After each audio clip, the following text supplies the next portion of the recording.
What's up, everybody? I'm Tim Metz, and today we're going to talk about the forgotten stepchild of bass drum technique, heel down. All right, and before we get started, I'd like to tell you about my new program called the Jazz Drummer's Blueprint. This is a program that helps drummers learn to play jazz through a step-by-step curriculum so that they can get out into the world and play with live musicians and have better health and create a better music community and make the world a better place. If this sounds like something that's exciting to you, please hit the link below and schedule a call with me and we'll get started. On to the heel down technique.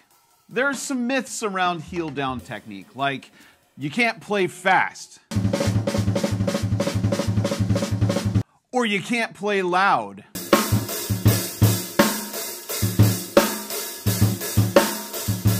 or that it hurts. Now, through those examples that you just saw, obviously I kind of, well, except for the hurts one, you can't really tell that I'm not hurting.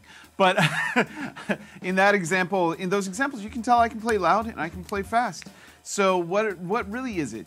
It's really, I think a lot of it comes down to your seating position. So the best thing that we can do is first talk about how we're setting up on the drums to get the proper heel down technique going.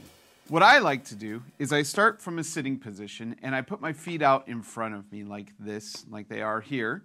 And then I want to make sure that my shin is not directly or behind my knee. My heel, I should say my heel, is not behind my knee. Because in that part, it affects, if you do that, then it affects your flexors here. And so if you're affecting your flexors, then you're not going to be able to play, and that's when it's going to start to hurt. So I know a lot of heel up players for balance like to put their heel up, put their ball of their foot behind or like directly underneath their knee. That's great for heel up, not so great for heel down. So you have to sit a little bit further back. Get used to being a little bit more relaxed like you're sitting in a chair rather than aggressively sitting forward. So that's the number one. Number two is foot position. So my heel, I have large feet. I'm a size 15, right? So my feet kind of hang off the back of the pedal here. My foot does. But generally, it's more about the ball of your foot. And so I like the ball of my foot in about the same place that I would have it if I was playing heel up. But I have it heel down, so I just put my heel down, and there we go. So that seating position is where we first start getting used to playing heel down, right? So that proper seating position is very important. The next part is a little exercise that I like to do where you're playing heel down and then you start moving your foot and not hitting the bass drum. You're just following the footboard. You're just doing that until you feel comfortable with it. You're just doing this, not hitting the bass drum.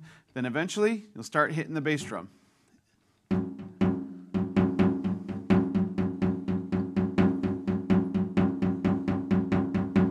There. So you're really getting used to the motion of the footboard when you're doing that. Now, the place that I really find that heel down playing is really appropriate is when you're feathering. And I know there's people out there that disagree, that like to feather heel up. I'm not one of them. I just can't do it. So I'm heel down feathering, and my idea is that I'm barely moving the pedal. So I'm barely moving it. I'm basically just tapping my toes, trying not to let the beater go beyond the hoop of the drum. If it's going that far, then you're not feathering anymore. So here's some feathering.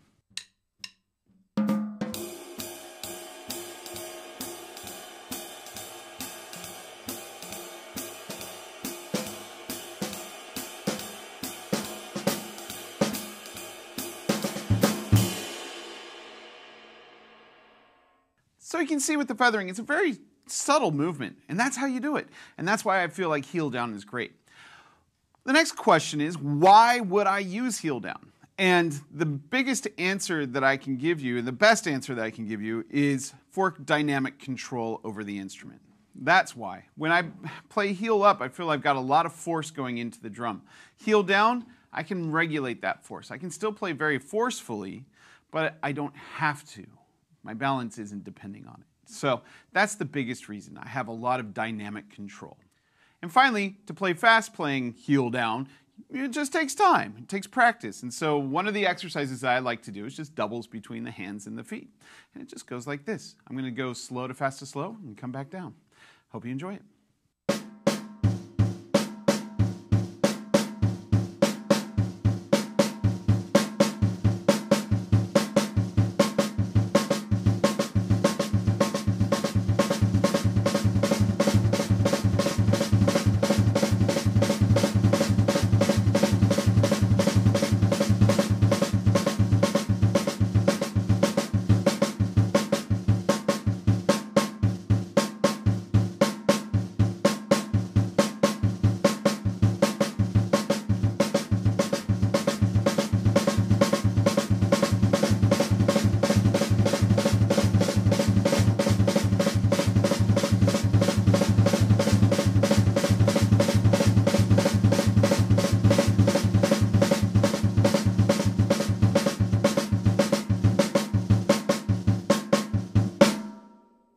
And there it is, heel down. Let me know in the comments, do you like heel down? Have you ever played heel down? Do you want to learn how to play heel down? Do you want to learn playing heel up? Do you think this whole thing's stupid? You let me know. I'll see you on the next one. See ya.